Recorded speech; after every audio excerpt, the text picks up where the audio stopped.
Open Heaven Daily Devotional by Pastor Adebayo.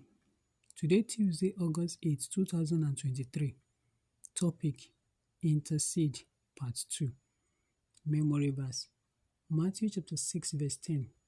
Matthew 6:10. Thy kingdom come, thy will be done in earth as it is in heaven. Bible reading: Isaiah chapter 62, verses 1 to 7. Isaiah 62, 1 to 7.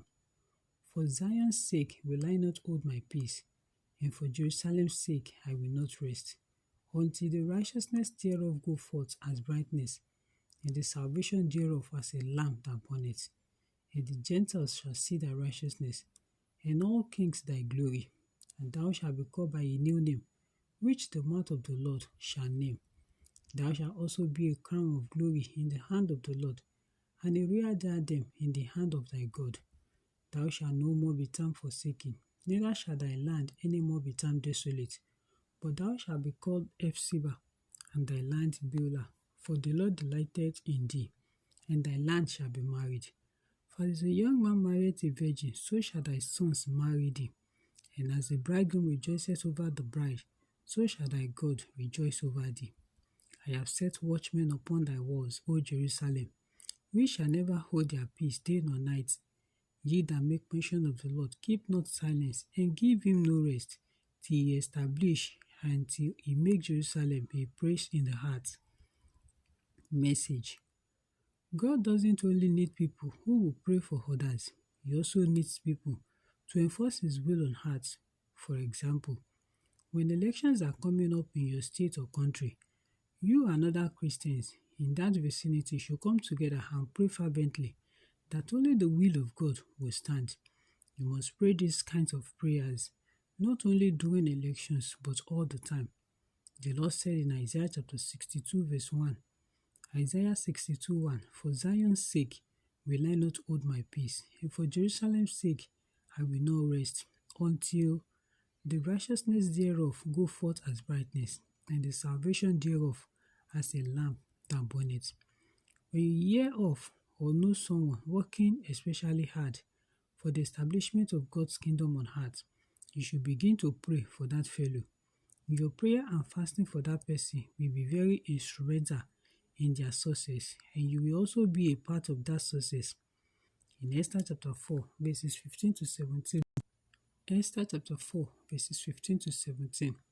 When Esther was going to turn around the evil policy that sought to kill the Israelites, she asked that everyone on her team should fast and pray for her.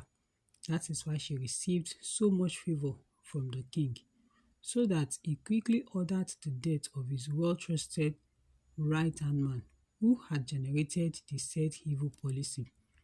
We need to pray for our leaders.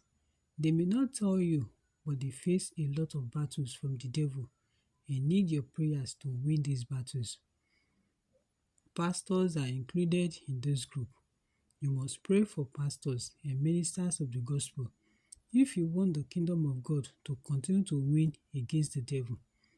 Lastly, Matthew chapter 5, verse 44.